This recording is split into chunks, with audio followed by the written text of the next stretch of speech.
욕하시더라고요. 아, 어, 빠지시면 안 돼요. 자, 175페이지 목적이 사회적 타당성이 나오죠. 103조가 나옵니다. 읽어보면 제가 선량한 풍속, 기타 사회 질서에 위반한 사항을 내용으로 하는 법률행위는 무효이다. 무효로 한다. 그죠? 그래서 우리가 선량한 풍속, 기타 사회 질서에 반한다. 그래서 우리가 반사회적이다. 반사회적 법률행위는 무효다라고 103조가 규정을 두고 있고요. 문제는 뭐가 반사회적인지에 대해서 민법에 아무런 규정이 없습니다. 그래서 이 부분은 뭘 봐야 되냐면 판례도 봐야 된다. 그래서 중간에 핵심 판례가 나옵니다. 읽어보면 민법 제103조 위하여 무효로 되는 반사회 질서행위는 법률행위의 목적인 권리 의무 내용이 선량한 풍속 기타 사회 질서에 위반되는 경우 이렇게 나오죠. 그래서 첫 번째 유형이 뭐냐면 법률행위의 목적 내용 이렇게 나와 있으니까 이렇게 기억하시면 돼요. 법률행위 자체가 반사회적인 경우 이렇게 기억하시면 되고 쉬운 말로 하면 뭐죠? 나쁜 짓을 말합니다. 그죠? 나쁜 짓. 뭐 범죄를 저지르기로 계약을 하고 뭐 도박, 뭐 첩계약, 뭐 법정에서 허위로 증언하기로 했다. 이런 것들은 그냥 뭐죠? 반사회적인 경우죠. 근데 이것도 물론 시험 문제에 나와요. 그죠? 나오는데 요거 가지고 문제를 틀리지는 않으시겠죠. 그죠? 첩계약이 반사회적인지 아닌지가 헷갈린다. 이런 분들은 요새 말 많은 뭐죠? 유치원에서 잘못 배우신 분들이니까 요건 문제가 없어요. 저는 개인적으로 그 재미로 말씀드리면 TV 볼 때마다 좀 이렇게 눈살 찌푸리는 게 첩이 참 드라마에 많이 나오죠. 그래서 보통 옛날에 뭐죠? 상속인가 그 드라마 보니까 뭐죠?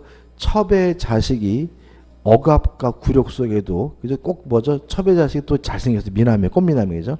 억압과 굴욕 속에서 뭐죠? 열심히 노력해서 뭐죠? 뭐 회장님의 후계자가 된다. 이런 내용이 자꾸 나오는데 문제가 뭐냐면 요새는 한류 때문에 드라마를 한국에서만 보는 게 아니라 외국에서도 보잖아요. 그죠? 그래가지고 이 동남아 사람들이 자꾸 이 한국을 첩이 허용되는 나라라고 생각한다는 거예요. 왜 그러냐면 드라마 속에 뭐죠? 세컨드 첩이 등장하고 그죠? 첩이 뭐죠? 첫째 마누라한테 뭐라 그래요? 형님 그러고 또 그 회장님이 뭐죠? 이렇게 비난도 안 받고 막 이런 식으로 나오니까 이게 뭐 한국은 이슬람 국가도 아닌데 축첩이 뭐죠? 허용되는 나라구나 이런 식으로 의식을 갖는다는 거죠. 그래서 좀 불편하고 또 문제는 또 뭐냐면 또 아이들도 보잖아요. 그죠? 아이들은 이 도덕적 관념이 좀 희박한 상태이기 때문에 그런 걸 보게 되면 어떻게 되는 거예요? 아, 내가 나중에 돈 많아서 회장님이 되면 이쁜 뭐 세컨드를 둬도 상관이 없겠구나. 이런 도덕적 불감증을 이야기하기 때문에 저는 개인적으로 그런 드라마 내용은 안 했으면 좋을 것 같은데 참 보면은 꼭 등장하는 게 또 누가 등장하죠? 재벌이 등장하고, 그죠? 재벌 회장님 나오고, 회장님 나오면 또 성격이 좀 그지 같잖아요, 그죠? 그지 같고, 그죠? 이쁜 여자 밝히고, 뭐 이런 식의 전형화된. 제가 재벌이면 기분이 별로 안 좋을 것 같아요, 그죠? 그렇지 않습니까, 그죠? 재벌이 나오는데 회장이 뭐죠? 캐릭터가 그렇잖아요. 그다음에 저는 나중에 다시 태어나면 재벌 2세를 한번 태어났으면 좋겠어요, 그죠? 왜냐하면 드라마만 키면 막 모든 내용이 막 나오고 결혼하려고 그러잖아요. 그잖아요. 그죠? 내용이. 그죠? 그러니까 또 드라마에 여자가 이쁜 여주인공 등장하면 오로지 드라마의 흐름은 뭐예요? 오히려 뭐죠? 이쁜데 재벌 2세 보고 어떻게 개무시하고 그죠? 개무시하고 막 이렇게 그러다가 오히려 뭐죠? 뭐 사랑이 딱 서서 뭐죠? 둘이 결혼한다. 그럼 끝나는 거잖아요. 그러니까 결국 이 드라마의 해피엔딩이 뭐예요? 재벌 2세와 결혼하는 게 끝이라면 재벌 2세면 얼마나 막 그 드라마 보다가도 막 기분이 좋고 막 그럴 것 같은 생각도 들고 아무튼 참 보면 좀 신기한 나라예요, 우리나라가. 두 번째 유형이 중요합니다. 그죠? 계속 볼까요? 경우뿐만 아니라 이렇게 돼 있죠. 경우뿐만 아니라 그 내용 자체는 반사회 질서적이 아닌 것이라고 하여도 그죠? 그래서 두 번째 유형 법률행위의 내용 자체는 뭐하지 않죠? 반사회적이지 않죠. 그 말은 뭐하지 않다는 얘기냐면 나쁜 짓이 아니라는 얘기입니다. 계속 보시면 법률조 일을 강제하거나 해서 첫 번째 법률행위 자체는 반사회적이지 않지만 나쁜 짓이 아니지만 강제하게 되면 반사회적에서 무효인 것이 있다. 이런 의미가 되고요. 가장 대표적인 것이 이것과 관련돼서 별거 계약은 반사회적 법률행위로서 무효입니다. 동의하시나요? 자, 이런 문제죠. 별거 계약 자체는 나쁜 짓이 아니에요. 근데 뭐 할 수 없어요? 강제할 수가 없거든요. 이런 얘기입니다. 제가 제처하고 부부싸움 하다가 싸우는데 뭐 나간대요. 그래서 좋다. 우리 어느 날 건데 오후 2시에 나간대. 그래서 그러면은 오늘 오후 2시부터 우리 별거 하자라고 하는 것은 자체는 뭐죠? 나쁜 짓이 아닌데 이 아줌마가 오후 2시가 됐는데도 안 나가요. 그랬더니 제가 뭐 했냐면 파출소에 신고했더니 경찰관이 와서 제 와이프를 강제로 끌어낸다면 그것은 뭐죠? 반인륜적인 거죠. 그죠? 강제할 수가 없는 거죠. 따라서 별거 계약은 반사회적에서 무효이기 때문에 뭐 할 필요 없는 거예요? 이행할 필요가 없는 거고요. 이행하지 않더라도 그것을 뭐 할 방법은 없어요? 강제할 방법은 없는 거죠. 왜냐하면 강제하게 되면 뭐가 돼요? 반인륜적이고 반사회적이 되니까요. 혼인예약도 마찬가지죠. 혼인예약 자체는 반사회적이지 않죠. 동의하시나요? 예를 들어 제가 중학교 때 첫사랑을 하게 됐어요. 그래서 이제 둘이 깜방 거죠. 우리가 27에 꼭 결혼하자. 이게 뭐죠? 혼인예약이잖아요. 뭐 중학생 첫사랑을 하면서 혼인예약하는 게 무슨 나쁜 일이냐 말이죠. 근데 문제는 27에 돼가지고 하기 싫으면 안 하는 것이지 국가가 뭐 할 수 없는 거예요? 강제할 수는 없는 거죠. 중학교 때 예약했다는 이유로 강제로 뭐 한다면요? 결혼을 한다면 그야말로 뭐죠? 반인륜적인 거잖아요. 따라서 혼인예약도 강제할 수 없다. 반사회적 법률에서 무효이기 때문에 뭐 할 필요 없는 거죠? 이행할 필요가 없다. 이렇게 되는 거죠. 동의하시죠? 그죠? 계속 보시면 강제하거나 그 법률행위의 반사회 질서적인 조건입니다. 두 번째는 법률행위 자체는 반사회적이지 않지만 조건이 반사회적인 경우도 있다. 이게 시험에 참 잘 나옵니다. 자, 그럼 이런 얘기입니다. 내가 너한테 1억을 주겠다라고 얘기를 했어요.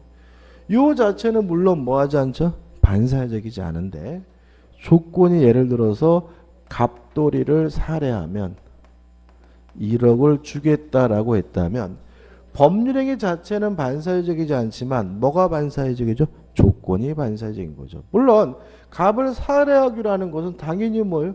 무효죠. 따라서 사람을 죽이기로 했더라도 뭐 할 필요 없어요? 죽일 필요는 없는 겁니다. 근데 문제는 1억을 증여하기로 하는 건 어떻게 되느냐? 이 문제입니다. 만약에 갑을 살해하기로 하는 것만 반사회적에서 무효다 이래버리면 사람을 안 죽이고도 1억을 뭐죠? 받을 수 있다는 이상한 논리가 생기기 때문에 우리 판례는 조건이 반사회적인 경우에는 이게 시험에 잘 나옵니다. 법률행위 전체가 싹 무효라는 것이 우리 판례 입장입니다. 물론 시험 문제는 조건이 반사회적이면 조건만 무효다 그럼 뭐죠? X가 되는 거고요. 따라서 사람을 죽이기로 하는 것만 무효인 것이 아니라 1억을 죽이려 하는 것도 뭐예요? 무효이기 때문에 사람을 죽이든 안 죽이든 1억은 뭐 할 수 없어요? 받을 수가 없다. 이렇게 되는 거죠. 조건이 반사회적이면 조건만 무효인 것이 아니라 법률행위 어떻게 해요? 전체가 싹 무효가 됩니다. 그 다음에 계속 보시면 조건 또는 금전적 대가가 결부됨으로써 반사회 질서적 성질을 띠게 되는 경우죠. 그래서 세 번째입니다. 법률행위 자체는 반사회적이지 않지만 금전적 대가가 결부되면 반사회적인 경우도 있다. 이것도 아주 시험에 잘 나옵니다. 두 가지를 생각해 보시는데 일단 법정에서 본대로 정당하게 증언하기로 했어요. 그러면 만약에 허위로 증언하기로 했으면 따질 필요 없이 뭐죠? 반사회적인 것이고 정당하게 본대로 증언하기로 하는 것은 뭐 하잖아요? 반사회적이지 않은데 우리 판례는 돈 받고 하면 뭐죠? 반사회적이라는 것이 우리 판례의 입장입니다. 이런 의미입니다. 당연히 정당하게 증언을 해야 되는 거죠. 법정에서. 만약에 허위로 증언하게 되면 위중죄로 처벌받잖아요. 다시 말하면 우리는 법정에서는 정당하게 증언해야 될 뭐가 있는 거예요? 의무가 있는데 당연히 해야 될 일인데 뭘 요구해요? 돈을 요구하고 당연히 해야 되는데 돈을 받기로 했다면 반사회적에서 어떻게 해요? 무효인 거예요. 따라서 정당하게 증언했다 하더라도 돈 달라고 뭐 할 수는 없어요? 요구할 수는 없다. 주기란 돈 뭐 할 필요 없어요? 줄 필요가 없다. 이런 취지가 되는 거죠. 동의하시죠? 그죠? 이것도 시험에 잘 나오고. 그 다음에 공무원이 정당하게 직무를 집행하기로 했어요. 이것도 참 시험에 잘 나옵니다. 정당하게 직무를 집행하기로 했다면 요 자체는 뭐 하지 않냐면 반사회적이지 않은데 이것도 뭐 받고 하면요? 돈 받고 하면 뭐죠? 반사회적인 거다. 왜냐하면 뇌물인 거잖아요. 다시 말하면 공무원은 정당하게 직무를 집행해야 될 뭐가 있는 사람이 의무가 있는 사람이죠. 그런데도 불구하고 뭐죠? 돈을 요구하거나 돈을 받기로 했다면 그것은 반사회적이어서 어떻게 해요? 무효니까 뭐 할 필요 없어요? 이행할 필요가 없다. 이렇게 되는 거죠. 그 다음에 이제 네 번째입니다. 법률행위 자체는 반사회적이지 않은데 동기가 반사회적인 경우가 있어요. 법률행위를 하게 되면 뭐가요? 동기가 반사회적인 경우죠. 예를 들어서 갑이 을과 만나가지고 사업자금으로 출자하기로 계약을 했어요. 출자 계약 자체는 물론 뭐 하지 않습니까? 반사회적이지 않습니다. 근데 갑의 동기가 밀수하려고 출자 계약을 했으면 어떡할 거냐? 뭐가 반사회적인 거죠? 동기가. 제가요 홈플러스 가가지고 칼을 구입했거든요. 칼을 구입하는 것은 뭐 하지 않습니까? 반사회적이지 않은데 저의 동기가 살인을 하려고 칼을 구입했으면 어떡할 것이냐. 이 문제거든요. 자, 판례 계속 읽어보면 마지막에 이렇게 나와있죠. 경우 및 표시되거나 상대방에게 알려진 법률행위 동기가 반사회 질서적인 경우를 포함한다. 이렇게 나왔으니까 법률행위 자체는 반사회적이지 않더라도 동기가 표시가 되거나 또는 알려진 경우에는 그때는 반사회적이어서 어떻게 해요? 무효다. 이렇게 되는 거죠. 자, 그럼 이런 얘기입니다. 자, 을이 갑에게 사업자금으로 출자하기로 했어요. 일단은 뭐죠? 유효한 거죠. 근데 을이 갑한테 물어본 거죠. 뭐 하시려고요? 아, 밀수하려고요. 동기가 뭐가 됐어요? 표시가 됐다면 출자 계약은 뭐죠? 무효가 되니까 돈 못 주겠다라고 뭐 할 수 있어요? 거부할 수 있다. 이렇게 되는 거죠. 동의하시나요? 그죠? 제가 홈플러스 가서 아줌마 여기 사심이 어디 있습니까? 칼 사는 것은 물론 뭐죠? 반사회적이 않고 어떻게 해요? 유효한데 제가 캐시 아줌마 앞에다가 사시미를 네 개를 탁 끌어놓으니까 깜짝 놀라가지고 아니 이렇게 칼을 많이 사달래요? 된 놈 죽이려고요. 동기가 뭐가 됐어요? 표시가 됐으면 뭐가 돼요? 무효가 되니까 당신에게 칼 못 주겠다라고 뭐 할 수 있어요? 거부할 수 있다. 이렇게 되는 거죠. 그래서 동기가 반사회적이면 일단은 뭐죠? 유효합니다. 다만 동기가 표시가 되거나 상대방에게 알려진 경우 그때 비로소 뭐죠? 반사회적이어서 무효라는 것이 우리 판례 입장이라는 것도 꼭 기억해 두시기 바랍니다. 지금 두 가지 했죠. 그죠? 두 가지. 그 다음에 세 번째입니다. 가족법상의 자유예요. 혼인한다, 약혼한다 같은 가족법상의 자유는 절대적으로 보장이 됩니다. 따라서 가족법상의 자유를 제한하고 있다면 심하든 심하지 않든 반사회적 법률행위로서 무효라는 것이 우리 판례 입장이고요. 그래서 등장인물을 조심하셔야 돼요. 만약에 미혼인 커플이 등장하는 경우에는 혼인할 수 있는 자유를 제한하는지를 따져봐야 되고요. 혼인할 수 있는 자유를 제한한다면 심하든 심하지 않든 뭐가 돼요? 반사회적에서 무효입니다. 왜요? 혼인할 수 있는 자유는 뭐 할 수 없죠? 제한할 수가 없으니까요. 작년인가 그 같은데요. 그 아주 티웨이인가 어떤 항공사에서 우리나라 항공사에서 그 여성 승무원들을 채용하면서 각서를 받았더라고요. 작년에. 혼인하면 뭐죠? 폐사한다. 반사회적이죠. 동의하시나요? 혼인하면 퇴사한다는 내용의 각서는 무슨 자유를 제한해요? 혼인할 수 있는 자유를 제한하잖아요.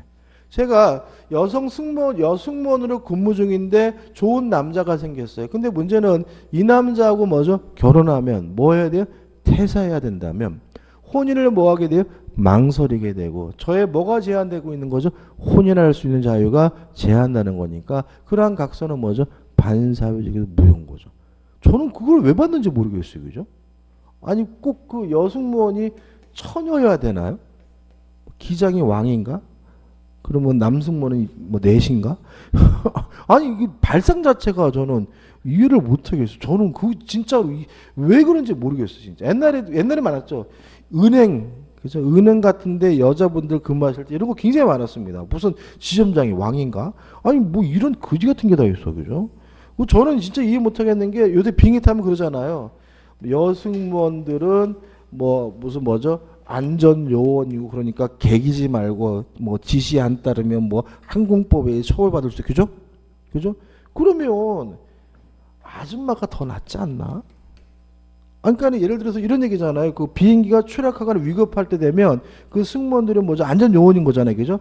승객들도 뭐 구하고 막 이러니까 이쁜 게 중요한 게 아니라 힘센 게 중요하잖아요. 그죠? 근데 아줌마가 더 힘세잖아. 그러니까 그, 다시 말하면, 그리고 막 이 옷도 그잖아요. 막 삐딱고 이렇게 하이힐에다가 치마 입고 몸 비친 짓이야. 그죠? 그러니까는 승무원들 복장도 뭐예요? 운동화에다가 바지를 입혀야죠. 그래야 위급한 상황이 되면 그냥 막 뛰어나가서 막 비상문도 열고 막 승객들 구자고 그러지 막 거기에다가 치마에다가 하이힐 신고 다니면서 막 이게, 그러니까 이 발상 자체가, 이게 뭐, 그러니까는 그쵸, 제 말이 맞잖아요. 그죠? 그러니까 이거는 막 키도 보고, 그죠? 몸매도 보고 막 그런다며요. 왜 그러는 거예요? 오히려 뭐죠? 이렇게 쌀가마 갖다 놓고 어떻게 해요? 이렇게 체력 측정해가지고 이렇게 막 옮겨 막 나르는 거. 이런 거 측정하고, 그죠? 그래야 정상, 그분들이 무슨 커피 타라주는 게 주 업무가 아니라 뭐죠? 안전요원이고 위급할 때 우리의 생명을 구해주시는 분들이라며. 신발도 절대로 하이힐 신으면 안 되죠. 저는 한국 개전해가지고 승무원들 다 뭐죠? 운동화 신어야 되고요. 치마 입으면 안 돼. 치마 입으면 어떻게 그런 일을 할 거예요, 그죠? 바지 입어야 되고 막 저는 그렇게. 그래서 외국 항공사 보면은 아줌마들 많더라고요. 요새 승무원들 아줌마도 많으시고 딱 봐도 힘세게 생겼잖아요, 그죠? 막 딱 봐도 외국 상가도 보면. 근데 우리나라는 그냥 가냘픈 아가씨들이 그죠? 그냥 이렇게 막 아무튼 마인드가 바뀌어야 돼. 그러니까 그 항공사들이 대부분 재벌이잖아요.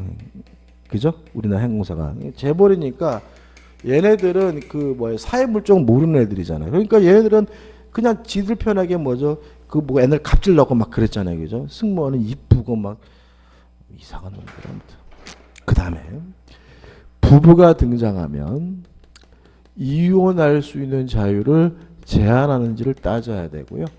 이혼할 수 있는 자유를 제한하면 뭐죠? 반사회적입니다. 그러니까 시험에는 뭐가 많이 나왔겠어요? 부부가 많이 나왔어요. 왜 그러냐면 우리는 심정적으로 이혼은 뭐죠?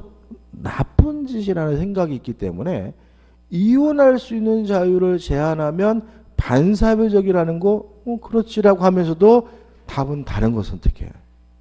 그죠? 다시 말하면 혼인할 수 있는 자유와 마찬가지로 이혼할 수 있는 자유도 절대적으로 보장이 돼야 됩니다. 만약에 법으로 이혼할 수 있는 자유를 제한한다면 그거는 위헌인 거예요. 그 법은. 만약에 당사자 간의 계약으로 이혼할 수 있는 자유를 제한한다면 그건 뭐죠? 반사회적인 거고요. 따라서 그 계약은 뭐가 돼요? 무효가 되는 거죠. 그래서 시험에 두 가지 형태가 나오는데 이런 거죠. 처에게 예를 들어서 20억짜리 토지를 증여했어요. 증여하면서 조건은 뭐죠? 1번. 혹시라도 이혼하면 요거 반환해야 돼. 요 판례도 있고요. 우리가 함께 사는 동안에는 혼인관계가 유지가 되는 동안에는 팔지마 처분을 금지하는 제한을 경우가 있어요. 자, 1번. 이혼하면 반환하겠다. 반사회적이에요? 아니에요? 반사회적이다. 왜냐하면 이혼할 수 있는 자유를 먼저 제한하니까. 동의하시죠? 그죠? 10억짜리 땅을 줬는데 이혼하면 뭐죠? 돌려줘야 된다면 밤마다 좁혀더라도 뭐하기 힘들어요? 이혼하기 힘들다. 따라서 이혼할 수 있는 자유를 제한하니까 뭐죠? 반사회적이고요. 요거는 반사회적이지 않죠? 동의하시나요? 혼인관계가 유지되는 동안 팔지 못한다는 말은 이혼하면 마음대로 팔 수 있다는 얘기잖아요. 그렇지 않습니까? 따라서 이거는 이혼하면 뭐죠? 마음대로 팔 수 있다는 얘기니까 이혼할 수 있는 자유를 전혀 제한하지 않아요. 저 같으면 당장 내일 뭐합니까? 이혼합니다. 그죠? 따라서 이거는 이혼할 수 있는 자유를 제한하지 않기 때문에 뭐 하잖아요? 반사회적이지 않다는 게 판례 입장이고 따라서 뭐죠? 유효라는 것이 우리 판례 입장입니다. 네 번째. 인간이면 당연히 하는 것으로 평가된다면 서로 그것이 나쁜 짓이라 하더라도 반사회적이지 않다는 게 판례 입장입니다. 항상 시험 문제 여기서 답이 나옵니다. 그죠? 자, 첫째. 중요하죠? 세금 회피는 반사회적이지 않습니다. 동의하시나요? 자, 세금이 부과됐는데 내는 게 행복한 놈은 또라이인 거죠. 인간이면 누구나 내기 싫은 거고요. 따라서 어떻게 하든지 세금을 안 내려고 하는 얘기는 뭐죠? 당연한 것이고 서로 그것이 나쁜 짓이라 하더라도 뭐 하잖아요? 반사회적이지 않아요. 아까 우리가 전 시간에 지우셨는데 그거 했죠? 중간생략 등기는 유효다. 그죠? 부동산 등기 특별조치법에서 미등기 전매행위를 금지하고 있는데 하다 걸리면 처벌은 받지만 등기는 뭐죠? 유효하다.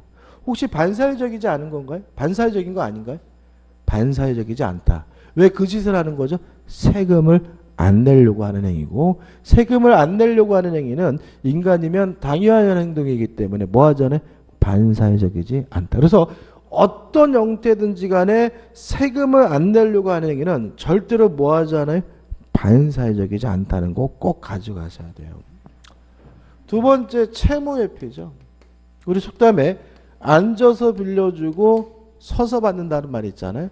인간이면 누구나 빌릴 때는 간도 쓸개도 다 줄 것처럼 깝죽대다가 막상 갚을 때가 되면 뭐죠? 갚기 싫어서 뭐죠? 미적미적 되는 것이 인간의 본성입니다. 따라서 어떤 형태든지 간에 돈을 안 갚으려고 하는 행위는 뭐 하지 않습니까? 반사회적이지 않다는 게 우리 판례 입장이에요. 이것도 중요합니다. 그 다음에 세 번째로 비자금을 만들고 범죄자금을 만드는 것은 물론 뭐죠? 반사회적이지만 이미 만들어 놓은 비자금 범죄자금을 은닉하는 행위는 인간이면 당연히 하는 행동이기 때문에 뭐 하지 않다고 봐요? 반사회적이지 않다고 봅니다. 동의하시죠? 그죠? 전에 한번 이런 거 있었어요. 마늘밭 사건 기억나시나요?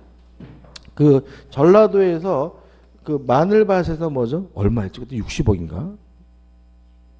600억이요? 100억인가? 아무튼 그죠? 갑자기 뭐죠? 동따발이 발견돼 가지고 경찰이 가 가지고 포크레인 들고 어떻게요? 뭐 뒤져봤더니 여기서 뭐 600억인가 100억인가 얼마인가 뭐죠? 현금 따발이 발견됐다. 나중에 조사해 보니까 뭐죠? 요 밭주인의 처남이죠. 처남이 뭐죠? 불법 도박 사이트를 운영을 해가지고 돈을 뭐 100억인가 60억인가 번 거죠. 근데 이 인간이 뭐죠? 깜빵을 갖게 생겼으니까 요 매형한테 가가지고 매형 제 돈 좀 보관해 주세요. 해가지고 뭐죠? 보관 계약. 이게 뭐예요? 임치 계약이거든요. 보관 계약을 한 거죠. 그래서 매형이 이제 천함을 위해서 먼저 100억을 보관해야 되는데 그때는 5만 원권도 없었잖아요, 그죠? 그러니까 어떻게 부피가 크니까 뭐죠? 마늘밭에다 어떻게 파묻어 놨는데 우연치 않게 팠을 때마다 돈이 나와서 뭐죠? 걸렸다. 이런 게 보도된 적이 있거든요. 그러면 요 임치 계약은 무효의 유예요. 유효죠. 지금 이거 왜 하는 거예요? 범죄 자금을 뭐죠? 숨기려고 하는 거잖아요. 이건 인간이면 뭐죠? 당연히 하는 행위이기 때문에 이거는 뭐죠? 반사회적이지 않고 뭐죠? 유효한 거죠. 이해되시죠? 그죠? 뭐 이런 얘기입니다. 그죠? 근데 제가 그때 당시에 보니까 와, 이게 참 그렇더라고. 이게 도박 사이트를 불법으로 뭐죠 하면은 12개월 징역 한 1년 정도 산대요. 1년. 그러니까 지금 어떤 상태냐면은 불법 도박 사이트를 운영을 해가지고 이빠에 뭐죠? 돈을 모아서 숨겨놓고 나서 이제 뭐 신분 세탁을 하는 거래요. 자수를 한대요. 그래가지고 뭐죠? 형을 살고 나오면 뭐가 남는 거죠? 돈이 남는 거죠. 그러고 나서 이제 어떻게 자기는 이제 범죄에 대해서 뭐죠? 합법적이 된 거잖아요. 형 다 살았잖아요. 그죠? 그래가지고 1년 살고 뭐죠? 10억, 100억 이렇게 벌려고 일부러 뭐죠? 도박 사이트 하는 사람들 의외로 많다는데요. 그러니까 뭐 삶이 힘드니까 도박 사이트를 만들어 놓고 영원히 안 걸리게 하는 게 아니라 어떻게 해요? 최대한 뭐죠? 돈을 끌어모은 다음에 일부러 뭐죠? 걸려가지고 돈은 뭐죠? 숨겨놓고 처벌받으면 이제 뭐죠? 신분도 뭐죠? 세탁이 되니까 로또 복권보다 더 짭짤하다 뭐 이런 얘기가 있고 그러더라고요. 그러니까 이런 일이 벌어지니까 뭐예요? 형이 1년이면 안 되죠. 그죠? 한 100년 이쯤 돼야 뭐죠? 아니 그죠? 그 젊은 사람들한테 너 1년 깜빵 갔다 오면 100억 줄게. 그러면 갈 것 같아요. 그죠? 그죠? 그러니까 또 불법 도박 사이트가 이게 또 돈이 장사가 잘 되는 이유가 그거라는데 예를 들어 가지고 우리가 뭐 경마다 그러면 돈을 우리가 100억을 내면 한 3, 40%는 국가가 세금으로 떼어가잖아요. 나머지 돈으로 이제 뭐죠? 당첨금으로 나눠갔는데 불법 도박 사이트는 얘네들이 한 10%, 5% 정도만 떼어간대요. 그럼 나머지는 95% 뭐죠? 당첨으로 주니까 도박하는 사람 입장에서는 건전한 이런 정상적인 데서 하면은 당첨될 확률이 없지만 여기서 하면 뭐죠? 오히려 뭐죠? 확률이 높대요. 그러니까는 돈도 많이 모이고 막 그런다 그러더라고요. 갑자기 범죄를 제가 가르쳐 드리는 것 같아서 좀 그렇긴 한데 아무튼 반사회적이지 않습니다. 그 다음에 또 시험에 많이 나는 게 뭐죠? 투기행위죠. 투기. 인간이면 누구나 하는 행동입니다. 따라서 투기행위도 뭐 하잖아요?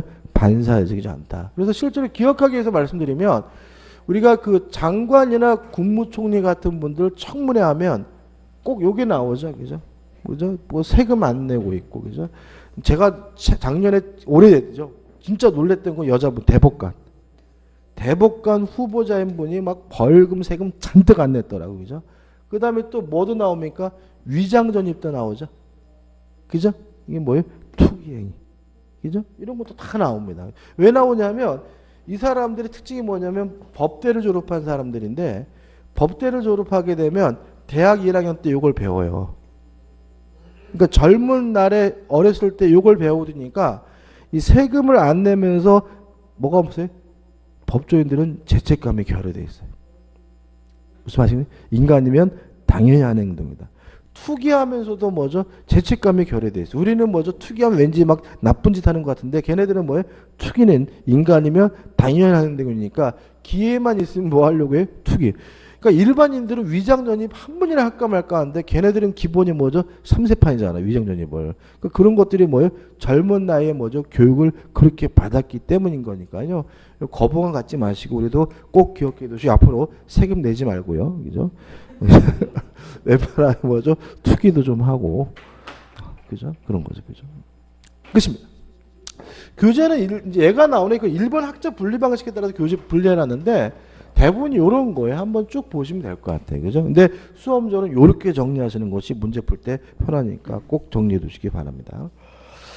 그 다음 이제 어디로 갈 거냐면 177페이지예요. 177페이지 보시면 뭐가 나오죠? 동기불법. 결론이 뭔가요? 동기가 표시되거나 알려진 경우에는 반사회적에서 어떻게 해요? 무효다. 이게 결론이고. 그 다음에 3번 해가지고 반사회적 법률에 뭐가 나오죠? 효과가 나오죠. 그죠? 효과.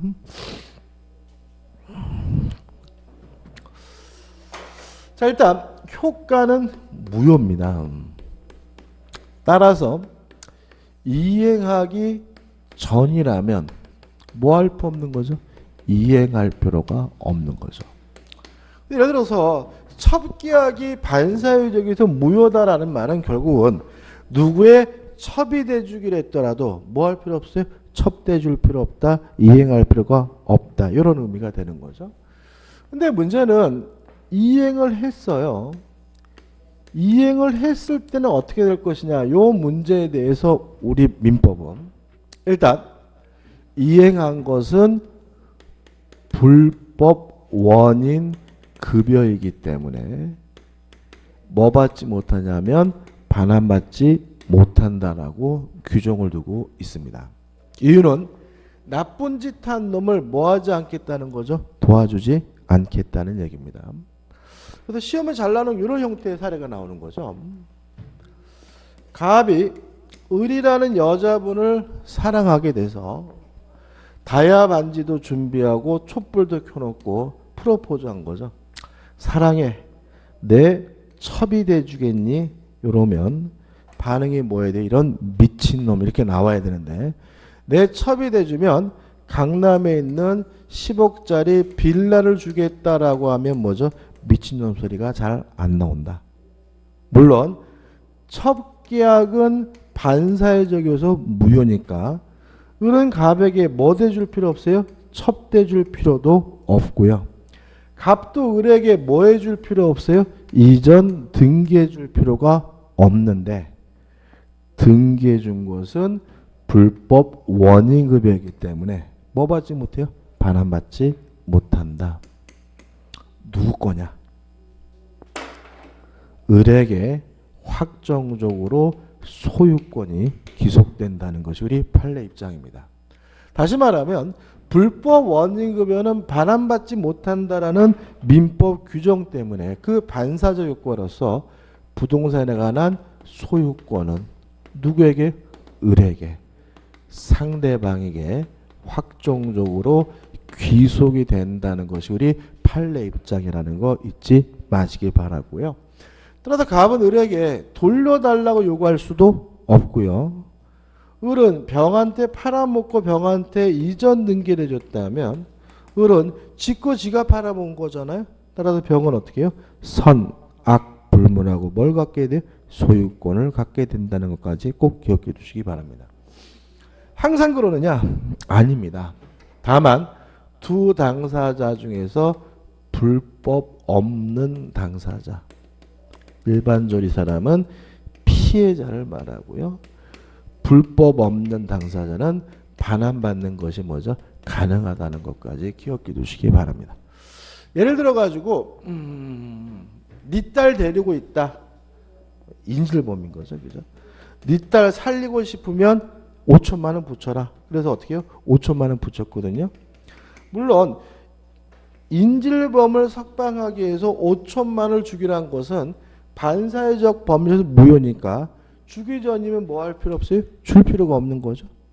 줬어요. 주고 나서 범인을 잡았어요. 뭐 받을 수 있는 거죠? 반환받을 수가 있는 거죠.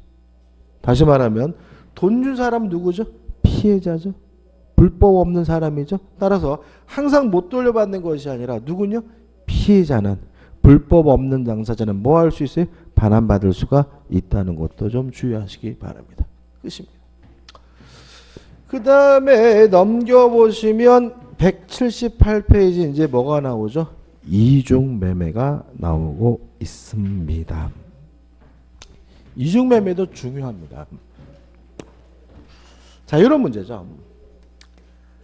갑이 소유하고 있는 A 토지를요, 을에게 팔았어요. 예를 들어서 3억에.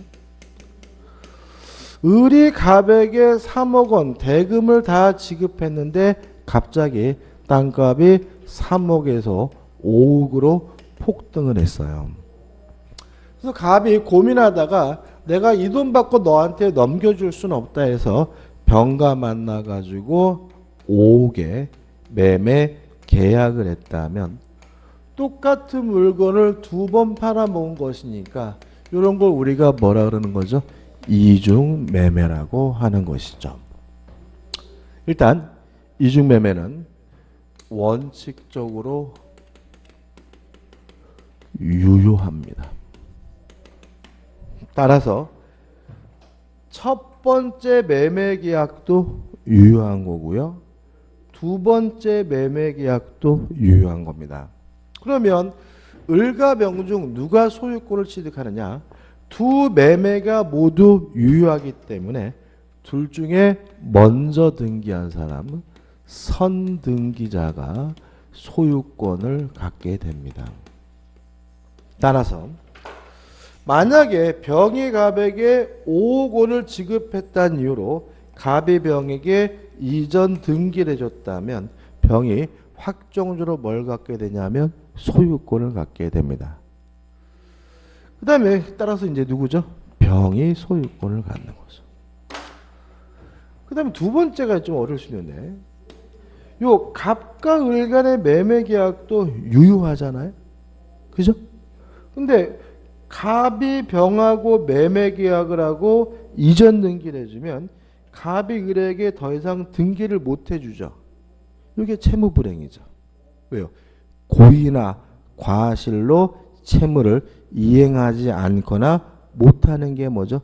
채무불행이잖아요.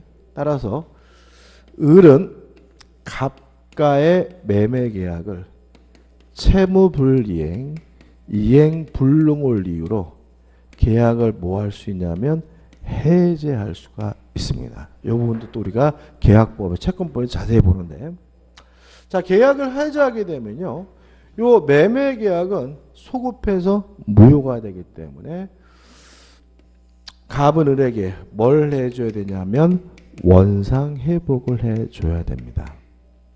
따라서 을이 갑에게 3억 원을 지급했다면 갑은 을에게 해제를 하게, 을이 갑과의 매매 해제했다면 3억 원을 원상 회복 차원에서 뭐죠? 돌려주게 되는데, 주의할 점은 원상 회복해야 될 것이 금전이면 꼭 뭘 붙이냐면 이자를 붙여야 돼요. 연 5%. 따라서 3억 플러스 이자에서 알파에서 갑이 을에게 돌려줘야 되고요. 그 다음에 채무불이행이죠. 위법행위죠. 따라서 별도로 또 무엇도 청구할 수 있냐면 손해배상도 청구할 수가 있는데, 요 손해는 뭐가 손해냐면 이행이익이 손해예요.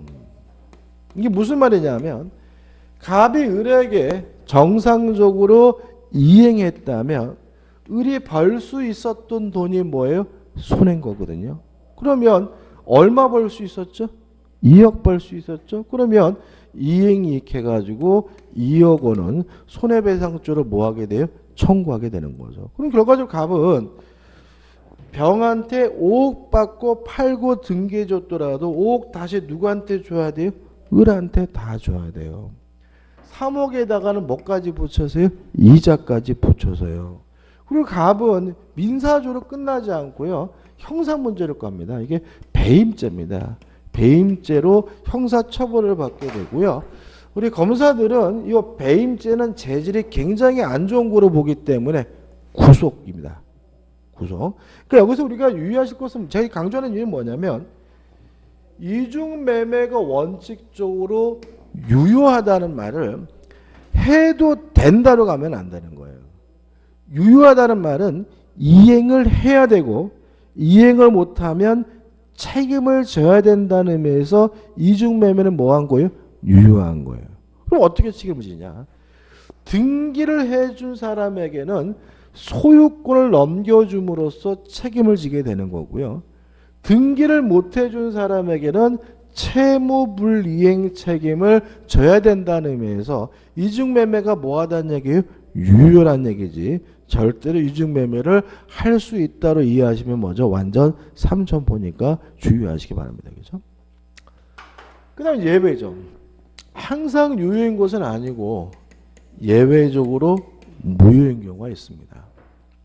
언제 무효가 되냐면 제2매수인이 아는 것을 넘어서 적극 가담하게 되면 이때는 이중매매는 반사회적 법률행위로서 무효라는 것이 우리 판례 입장입니다. 따라서 이것이 이중매매가 반사회적이라는 이유로 무효가 되려면 아는 것을 넘어서 뭘 해야 돼요? 적극 가담해야 돼요. 따라서 이중매매는 원칙적으로 유효하다는 말은 제2매수인은 두 번째 산 사람은 선이든 악이든 묻지 않고 뭘 갖게 된다는 거죠? 소유권을 갖게 된다는 거죠. 따라서 병은 이미 요 토지 을에게 팔렸다는 사실을 알고 샀더라도 뭘 갖게 돼요? 소유권을 갖게 돼요. 다만 아는 것을 넘어서 뭐하면요? 적극 가담하면 그때는 갑과 병 간의 매매가 반사회적에서 무효가 되고 매매가 무효면 무엇도 무효가 되냐면 등기도 무효가 됩니다. 첫째, 만약에 병이 적극 가담해서 갑과 병 간의 매매가 무효고 등기가 무효예요. 그러면 소유권은 누구에게 있는 거냐면 갑에게 있는 거죠. 그죠? 그러면 갑이 자신이 소유권자라는 이유로 병의 등기에 대해서 말소를 청구할 수가 있을까요?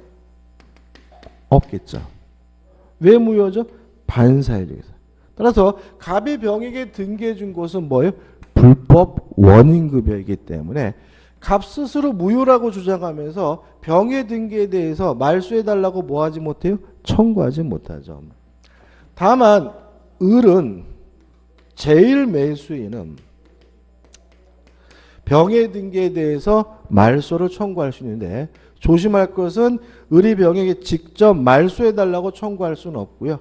갑을 대의해서 갑을 통해서만 말소를 청구하게 됨을 주의하시기 바랍니다. 보통 시험 문제 답은 을이 병에게 직접 말소 등기, 이전 등기해달라고 청구할 수 있다. 이렇게 해서 뭐죠? X를 만들어요. 직접 할 수는 없고요. 어떻게 된다고요? 갑을 통해서 갑을 대의해서만 말소해달라고 할 수가 있는데 왜 그런지 이유를 좀 생각해 보자고요. 대위. 이것도 중요한데. 자, 우리가 물권과 같은 권리는요. 절대권입니다. 무슨 말이죠? 모든 사람에게 주장할 수 있는 권리예요. 이에 반해서 채권과 같은 권리는 특정한 사람에게만 주장할 수 있는 뭐예요? 상대권입니다. 기억나시죠? 그죠? 자, 그럼 생각해 보자고요. 을이 갑과 매매 계약을 하고 대금을 지급했다면 등기는 아직 안 하고 있잖아요. 갑에게 이전 등기해달라 요구할 수 있는 뭐만 있는 상태예요? 채권만 있는 상태지 소유권은 아직 없죠. 근데 이 채권은 누구한테만요? 갑한테만 주장할 수가 있는 거예요. 누구한테는요? 병에게는 주장할 수가 없는 거죠. 따라서 우리 병에게 직접 이전 등기나 말소 등기해달라 청구할 수는 없는 거예요. 갑을 통해서 갑을 대의해서 병의 등기에 대해서 뭐 할 수 있습니까? 말소를 청구하게 됨을 주의하시기 바랍니다. 채권은 뭐죠? 특정한 사람에게만 주장할 수 있는 뭐죠? 상대권이기 때문에 그렇습니다. 그죠? 이렇게 하면 이제 제가 뭐까지 설명드린 거냐면 판례까지 뭐죠? 설명드린 거예요. 근데 문제는 우측에 보시면은 179페이지에 이중매매와 뭐예요? 유사한 법률 관계가 나오거든요. 그죠? 요걸 좀 설명드려야 되는데 판례까지. 자, 한번 좀 지워볼게요.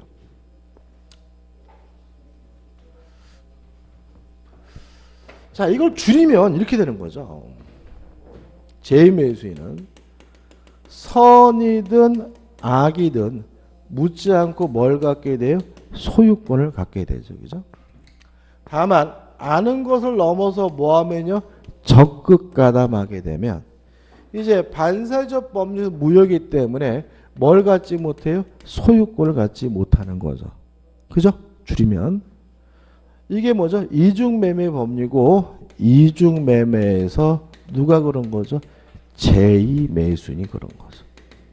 이중매매는 원칙적으로 유효하므로 제2매수인은 선악불문하고 뭘 갖습니까? 소유권을 갖고요. 다만 아는 것을 넘어서 뭐하면요? 적극 가담하면 뭘 갖지 못해요? 소유권을 갖지 못합니다. 왜요? 적극 가담하면 반사회적에서 어떻게 해요? 무효니까요. 근데 이게 두 가지가 더 있다는 거예요. 두 가지가. 두 번째, 명의 신탁이 있어서 명의 수탁자의 처분행위에 대해 있어서 제3자가 그렇습니다. 그 다음에 세 번째, 취득시효 완성 후 소유자의 처분에 대해서 매수인이 그렇습니다. 무슨 말인지 좀 설명을 드릴게요. 우리가 이제 명의신탁이란 말이 나오는데 책 보다 보면 이제 나오는데 일단 명의신탁은 쉽게 말하면 이름을 빌리기로 하는 계약을 우리가 뭐죠? 명의신탁이라고 해요. 명의가 이름이잖아요. 그죠? 명의신탁이 뭐죠? 이름을 빌리는 계약입니다. 예를 들어서 갑이라는 사람이 A라는 토지를 가지고 있어요. 땅이 뭐죠? 넓어서 해피하게 잘 살았는데 갑자기 청와대에서 연락이 왔어요. 잠깐 한번 해보래요. 와이프가 막 말리는데 그래도 해보고 싶어요. 근데 문제는 뭐죠? 땅이 많은 것도 문제잖아요. 청문회 가서 농수도 안 짓는데 무슨 강원도 땅이 뭐 왜 5만 평이 뭡니까? 그죠? 그래서 고민하다가 친구인 을과 만나서 야 친구야 나 이번에 장관 청문회 가야 되거든. 이름 좀 빌리자. 그래서 좋대요. 이름을 빌리기로 하는 계약이 뭐죠? 명의신탁 계약이고요. 갑이 을에게 이전 등기를 주면 요 갑을 우리가 명의신탁자라고 하고 을을 우리가 뭐죠? 명의수탁자라고 합니다. 무슨 말인지 아시죠? 그죠? 그러니까 실제로 우리가 청문회 같은 데 보면은 막 걸리잖아요? 그게 뭐예요? 빙산의 일각인 거죠. 거기 나온 사람들 다 천재들이잖아요. 그러니까 그 사람들은 최대한대로 어떻게 해요? 안 걸리게 막 사전 작업 어떻게 해요? 다 하고 나왔는데 그래도 뭐예요? 걸리는 것들이니까 그게 전부가 아니라 뭐예요? 완전히 뭐죠? 빙산의 일각 숨어 있는 게 더 많을 가능성이 진짜 높아요. 솔직히 말씀드리면. 그래서 저는 별로 그런 사람을 믿지 않았는데. 근데 문제는 그래서 갑이 뭐예요? 청문회 갔다가 완전히 뭐죠? 빨개 바뀌어지면서 개차반이 내면서 뭐죠? 장관도 못 되고 뭐죠? 이미지만 더럽게 됐는데 을이란 놈이 자기 앞에 등기된 것을 기하로 병한테 팔아먹고 병한테 뭘 해줬어요? 등기를 해줬어요. 이때 병은 선악불문하고 소유권을 갖습니다. 다만 병이 이러한 을의 배신행위에 뭐하면요? 적극 가담하면 을과 병 간의 매매가 반사회적에서 무효이기 때문에 뭘 갖지 못해요? 소유권을 갖지 못합니다. 명의신탁에서 수탁자가 뭐 해먹었어요? 처분했을 때 제3자는 선악불문하고 뭘 갖습니까? 소유권을 갖고요. 아는 것을 넘어서 뭐하면요? 적극 가담하면 그때는 뭘 갖지 못해요? 소유권을 갖지 못합니다. 이해되시죠? 이거 기억해 두셔야 되고. 그 다음에 세 번째가 더 중요할 수도 있어요. 자, 이런 문제입니다. 자, 등기는 갑 앞으로 되어 있고요. 이것도 나중에 또 자세하겠죠. 점유는 을이 하고 있는 상태에서 20년이 됐어요. 20년이 지나면 을은 취득시효가 완성됐다는 이유로 갑에게 이전 등기해달라고 요구할 수 있는데 이거 우리가 뒤에서 자세하게 할 점유 취득시효라는 제도예요. 근데 갑이 을한테 순수히 등기해주냔 말이죠.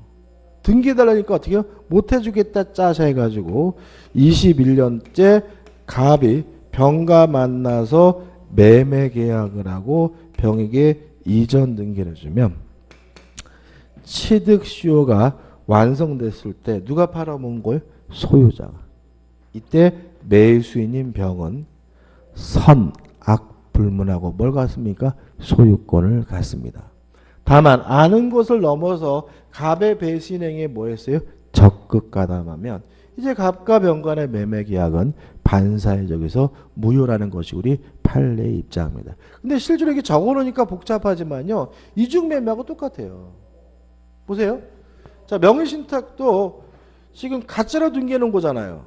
그러면 갑이 달라 그러면 을은 갑에게 이전 등기해줄 뭐가 있는 사람이에요? 의무가 있는 거죠. 갑이 이중매매도 을에게 뭐죠? 이전 등기해줄 의무가 있는 거죠. 근데 병한테 팔아먹었으니까 이중매매와 똑같은 거죠. 이것도 마찬가지죠. 취득시효가 완성되면 갑은 을에게 이전 등기해줄 뭐가 있는 사람이에요? 의무가 있는 사람이죠. 근데 갑이 병한테 또 팔아먹었다면 무엇과 똑같아요? 이중매매와 똑같은 거거든요. 그래서 형태는 다르지만 일단 이 사람들은 뭐예요? 선악불문하고 뭘 갖습니까? 소유권을 갖고 아는 것을 넘어서 뭐하면요? 적극 가담하면 그때는 반사회적 무효이기 때문에 뭘 갖지 못해요? 소유권을 갖지 못합니다. 이 정도입니다. 그죠?